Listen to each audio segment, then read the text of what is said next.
Hello বন্ধুরা, আসসালামু আলাইকুম। তো এক ভাই আমাকে বলতেছে, ভাই আমার চারার মধ্যে প্রচুর পরিমাণ মাছ আছে, তো বাট মাছে কেন ভরকি খাচ্ছে না। রুই মাছ, প্রচুর পরিমাণ রুই মাছ আছে, তো এখন আমি কি করতে পারি।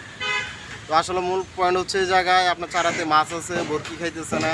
হয়তো আমাদের কিছু কিছু আমাদের মাছ শিকারির অনেক কিছু ভুল আছে, যার কারণে ভুল হচ্ছে যে ওই জায়গায় প্রচুর পরিমাণ চারা মারার কারণে কিন্তু চারা থেকে এক ধরনের একটা গ্যাস হয়, গ্যাস হওয়ার কারণে এত সহজে মাছে ভর্তি খাইতে চায় না। তো সেই ক্ষেত্রে আপনারা কি করবেন, সেই ক্ষেত্রে আপনারা চারাটা একটু কমায় মারবেন। আপনারা অতিরিক্ত চারা মারবেন না, যার কারণে অতিরিক্ত চারা মারার কারণে মাছ কিন্তু চারাতে আসে কিন্তু ভর্তি খায় না, কিন্তু চারাগুলো খায় জায়গা। তো সেক্ষেত্রে আপনারা কি করবেন, সেক্ষেত্রে আপনারা সন্ধ্যায় বা যে যে টাইমে চারা মারেন ওই টাইমটা একটু আপনারা খেয়াল রাখবেন যে ওই টাইমে আমি চারা মারবো খুবই কম।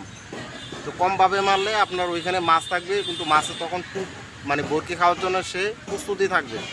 তো সেক্ষেত্রে আপনি এখন যেতে প্রচুর পরিমাণ রুই মাছ আপনার চারাতে আছে কিন্তু বরকি খাইতেছে না, যার কারণে হচ্ছে এইটাই। আর সকালে আপনারা কি করবেন, হালকা পরিমাণ খৈল মারবেন, কোনো কিছু মারবেন না, যাতে আপনার চারাতে প্রচুর পরিমাণ চারা মারছেন, যার কারণে খুবই কম চারা মারবেন।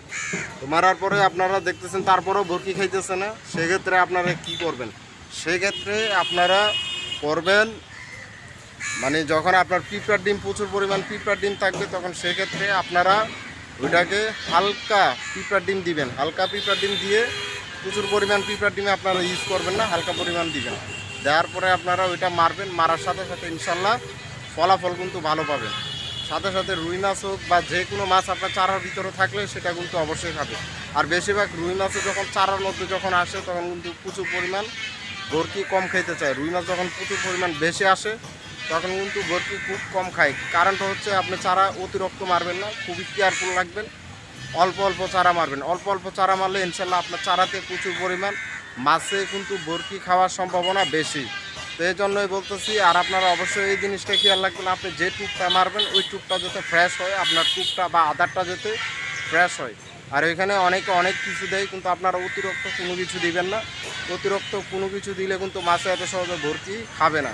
তো সেক্ষেত্রে আপনারা করবেন কি, সেক্ষেত্রে আপনারা হালকা, যেমন পাউরুটির সাথে হালকা পিঁপড়া ডিম দিবেন আর ওই ফিশ পাউডারটা দিবেন। অন্য কিছু দেওয়ার কোনো প্রয়োজন নাই।